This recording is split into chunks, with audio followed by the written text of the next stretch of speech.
Bonsoir à toutes et à tous. Je suis heureuse de vous retrouver ce soir pour un nouveau épisode de votre programme Chemin croisé.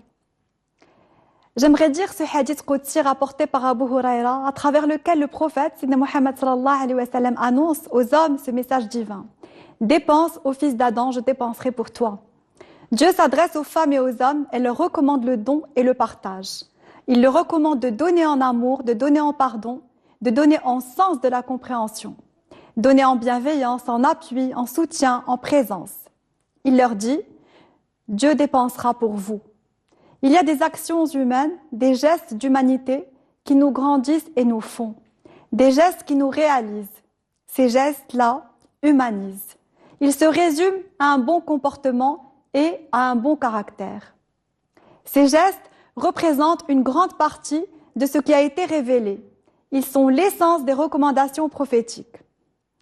À l'avènement de l'islam, un homme questionne le prophète, sallallahu alayhi wa sallam, et lui dit « Conseille-moi ». Le prophète lui répond « Évite la colère ». En 612, le prophète Sidna Muhammad sallallahu alayhi wa sallam promeut le calme, l'apaisement et la sagesse. L'homme insiste et persiste. Il lui dit « Quelle est la meilleure des actions ?» Et le prophète lui répond « La meilleure action est le meilleur comportement ». Mais cette personne insiste encore et encore. Quelle est la meilleure des œuvres au prophète? Et le prophète lui répond « Ne te mets pas en colère ». Et l'autre continue. Il répète jusqu'à épuisement sa question. Car la réponse du prophète ne semblait pas le satisfaire. Elle était pourtant si simple, mais si profonde en même temps.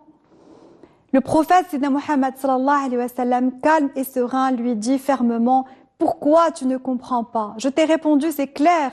Le meilleur comportement, c'est de ne jamais te mettre en colère. » En fait, le prophète répond à la question de cet homme par le verbe et par l'action, car il ne s'exaspère pas de sa question, il lui donne du temps, du savoir, de la patience et surtout, il lui résume sa religion par la bonne éducation, la retenue et la sagesse.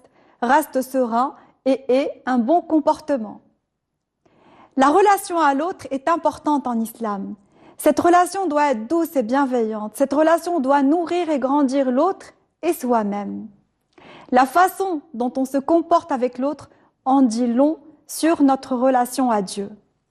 Car sur le plan religieux, le prophète Sidna Muhammad sallallahu alayhi wa sallam insiste sur le fait d'être pilier pour son frère, l'aider, le soutenir, le secourir et partager, faire preuve de tolérance. Ce message de valeur est si important que dans un hadith qudsi, le Très-Haut déclare à l'être humain le jour de la résurrection « Je suis tombé malade et tu ne m'as pas rendu visite ». Et l'être humain répondra « Oh mon Seigneur, comment te rendre visite alors que tu es le Seigneur des mondes ?» Et Dieu dira « Ne t'es-tu pas rendu compte qu'un tel tomba malade et que tu n'es pas allé le voir? Si tu t'étais rendu auprès de lui, tu m'y aurais trouvé. » Le très miséricordieux confie aussi à l'être humain « Ô fils d'Adam, je t'ai demandé à manger, tu ne m'as rien donné. » Et l'homme interrogera Dieu et dira « Oh mon Seigneur, comment te donner à manger alors que tu es le Seigneur des mondes ?» Et Dieu affirmera alors « Mais telle personne n'a-t-elle pas sollicité ton aide pour être nourrie? Ne t'es-tu pas rendu compte que si tu lui avais procuré de quoi se nourrir, tu aurais trouvé cela auprès de moi ?» Dieu est là où le corps affaibli appelle solidarité et tendresse. Là où le ventre creux ou affamé appelle générosité et bienveillance. Et ce hadith prophétique apprend l'humanité et l'importance de prendre soin des autres. Et pour être sincère, je l'ai pratiqué moi-même. J'étais au coiffeur et une dame qui venait de faire sa première séance de chimiothérapie voulait me parler. Elle était seule, sans enfant, sans époux, sans parents et avait cette nécessité de se sentir échangée. Et moi, très sincèrement, si je ne connaissais pas ce hadith par cœur, je ne lui aurais pas accordé mon temps. Car je n'avais ni envie de parler, ni envie de savoir sa douleur. Mais je me suis rappelé ces mots de Dieu. Je suis aux côtés du corps affaibli et je ne voulais pas passer à côté de mon humanisation par la grâce de Dieu, passer à côté de son message. Parce que le prophète enseigne l'islam, il enseigne l'amour de Dieu, il enseigne que cet amour passe par l'amour de ses créatures et la compassion et la tendresse vis-à-vis d'eux. Dans un monde idéal, nous serions tous solidaires les uns des autres, aimants, et nous voudrions le meilleur les uns pour les autres. Dans un monde idéal, nous ne nous jugerions pas, jamais. Nous serions des appuis les uns pour les autres. Nous serions indulgents, généreux, bons, patients, confiants. Ce monde meilleur, le prophète, Sidna Muhammad sallallahu alayhi wa sallam, nous l'a recommandé. Et ses enseignements nous le proposent. Il a dirigé tous ses efforts à nous le dessiner et à nous proposer ce monde idéal, en nous recommandant une belle humanité, à travers ses paroles et à travers ses actes, car il en a donné l'exemple lui-même. Bien avant de parler, le prophète a agi. Le prophète a transmis un message. Pour bien se comporter envers Dieu, il faut s'efforcer de bien se conduire envers ses autres, ses créatures, c'est-à-dire subvenir à leurs besoins lorsque cela est possible, les aider. Le messager recommande aux croyants de rendre visite aux malades, d'honorer les voisins ainsi que les invités. Il considère chacune de ces actions comme étant des branches essentielles de la foi. Il dit au sujet du voisin, à titre d'exemple, que celui qui croit en Dieu et au jour dernier honore son voisin. Parce que le messager rappelé, Jibril m'a donné si souvent des prescriptions au sujet de mon voisin que j'ai fini par penser qu'il lui permettrait d'hériter. En ce qui concerne la recommandation de visiter les malades, il nous est rapporté à ce sujet le hadith suivant.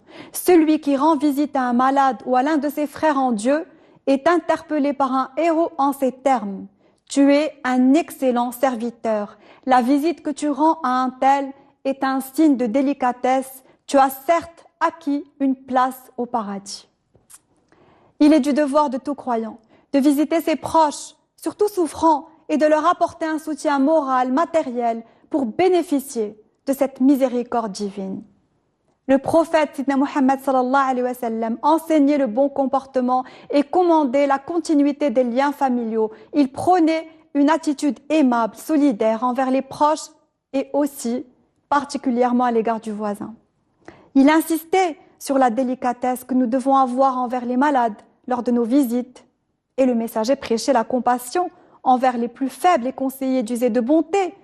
Il dit « Chaque fois qu'un homme prend soin de satisfaire le besoin de son frère, Dieu satisfait son besoin. Dieu aide son serviteur aussi longtemps que ce dernier aide son frère. » Cette parole prophétique confirme les précédentes, c'est-à-dire que celui qui se comporte bien auprès de Dieu sera gratifié puisqu'ayant compris qu'agir en conformité au message signifie agir pour le bien de l'humanité. Oui, l'islam recommande de soulager ceux qui sont dans l'épreuve, dans des situations difficiles et recommande de satisfaire les besoins des nécessiteux. À ce titre, il nous a été rapporté que Dieu soulagera les épreuves de tous ceux qui savent apaiser et réconforter ceux d'entre eux qui le nécessitent et qu'il tiendra secret dans ce monde et dans l'autre celui qui tait la disgrâce d'un croyant. La pudeur est essentielle ainsi que la discrétion. Le hadith précédent nous assure aussi que Dieu débarrassera toute personne qui soulage un musulman d'une épreuve de ce monde de l'une des épreuves du jour de la résurrection et qu'il satisfera le besoin de tous ceux qui comblent les besoins de leur prochain. Dieu soutient son serviteur tant que ce dernier secourt son frère. Le prophète Sidna Muhammad sallallahu alayhi wa sallam suggère de taire le tort de ses proches, de sourire aux autres, de leur offrir un visage amical, compatissant, affectueux et d'abaisser l'aile. À ce propos, Dieu s'adresse au prophète à travers le verset 88 de la sourate 15 et lui dit « Abaisse ton aile sur les croyants ». Abaisser l'aile, c'est une façon de couvrir l'autre. C'est l'attitude humaine proposée dans un monde beau, pur et total, totalement profond. Le prophète dit que dire un mot aimable équivaut à un acte charitable. Il dit que lorsque deux musulmans se rencontrent et se saluent, en se serrant la main, ils se répartissent une centaine de miséricordes. Conséquemment, cet enseignement islamique incite les gens à resserrer les liens d'amitié et à rompre avec toute attitude de rancune. L'enseignement islamique interdit aux croyants de se réjouir de la malchance des uns et des autres. Il avertit, ne montre pas de jubilation malveillante à l'égard de ton frère, sinon Dieu le libérera et t'affligera. Cet enseignement islamique met en garde les croyants contre le fait de causer injustement du tort à une personne ou de la blesser. Parce qu'il est dit dans un hadith Quiconque blesse un musulman me blesse, dit le prophète. Et il insiste, il dit, et celui qui me blesse, blesse Dieu. Ces deux paroles ont une portée immense et profonde. Blesser un musulman, c'est blesser le prophète, et blesser le prophète, c'est blesser Dieu, dans le sens où Dieu, dans sa majesté, dans sa grandeur, ne laissera pas passer cette injustice ou indignité. C'est ce message qu'il faut principalement promouvoir au nom de l'islam afin que tous prenions conscience de l'importance de nous protéger mutuellement, nous couvrir et nous soutenir. Le messager propose un monde merveilleux et digne. Il résume par ces paroles la finalité du message coranique, la bienveillance envers autrui et la mise en garde contre le fait de nuire à son prochain. Dans un autre hadith, le messager assure insulter un musulman est de l'immoralité, le combattre est l'incroyance. Le fait de ne pas léser autrui à travers le comportement ne signifie pas uniquement ne pas l'insulter ou lui causer du tort, mais c'est ne pas le blesser, même en refusant, à titre d'exemple, un cadeau, quelque chose qu'il voudrait offrir. Parce que la tradition prophétique nous éduque à encourager les actes de bonté, d'amabilité et de générosité, en acceptant ce qui nous est offert et en remerciant. Le messager affirme, si l'on m'offrait une patte de devant ou un pied de mouton, j'accepterais. Et si j'étais invité à manger une patte de devant ou un pied de mouton, j'irais. Par ces dires, le prophète Sidna Muhammad sallallahu alayhi wa sallam exprime que quelle que soit la nature licite de ce qui est offert, l'attitude à adopter doit toujours être une accepter lorsque cela est possible dans l'humilité et la reconnaissance et remercier. Il dit également, quand quelqu'un vous fait un cadeau, alors récompensez-le. Et si vous n'en avez pas la possibilité, alors priez. Priez pour lui jusqu'à ce que vous sentiez que vous l'avez récompensé. Le messager invite les croyants à s'abstenir de mettre mal à l'aise toute personne qui leur offre un présent en le refusant. Il dit, tout cadeau vient de Dieu. Le croyant n'est que son intermédiaire obligé, impuissant. Et Sidna Muhammad sallallahu alayhi wa sallam considère que toute personne qui reçoit quelque chose en don, qu'elle n'a ni demandé ni souhaité et la refuse, repousse un don de Dieu. Toute personne qui aime Dieu, aime recevoir ce qui vient de lui, enseigne le messager. Elle comprend, dit-il, que tout ce qui vient de l'homme vient en réalité de Dieu. Et aimer le très doux signifie recevoir les marques d'affection qui proviennent de ses créatures.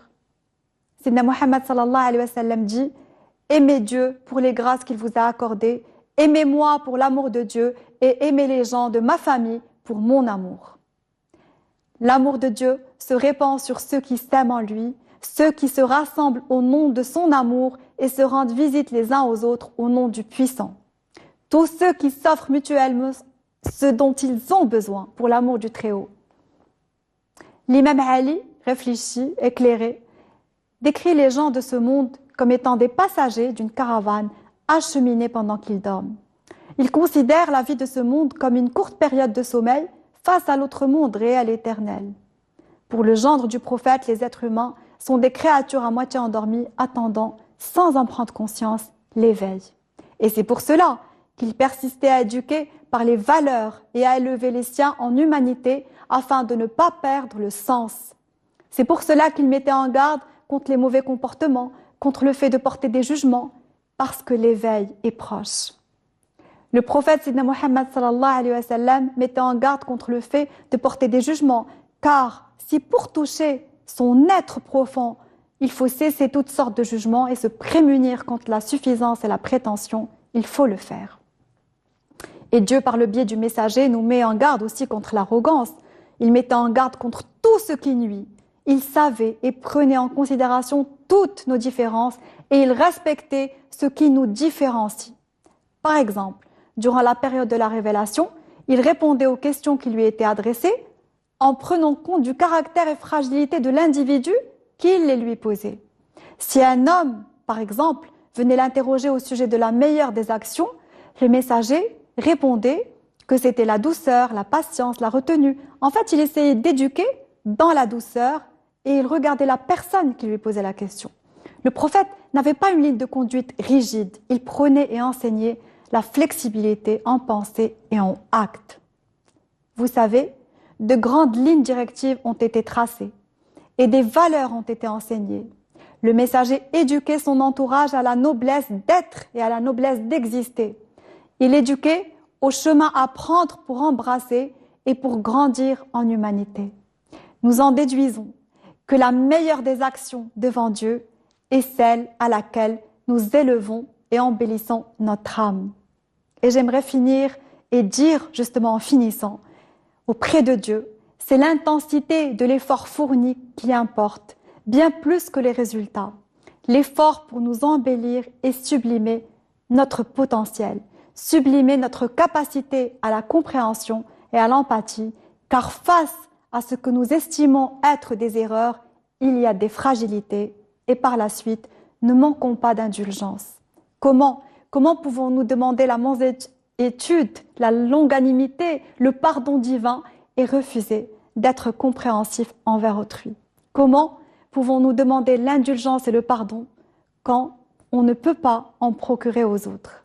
Voilà, sur cette question se termine l'émission de ce soir. Merci de m'avoir suivi et dans l'attente de vous retrouver très vite, même chaîne, même heure, prenez soin de vous et salam alaikum wa rahmatullahi wa barakatuh.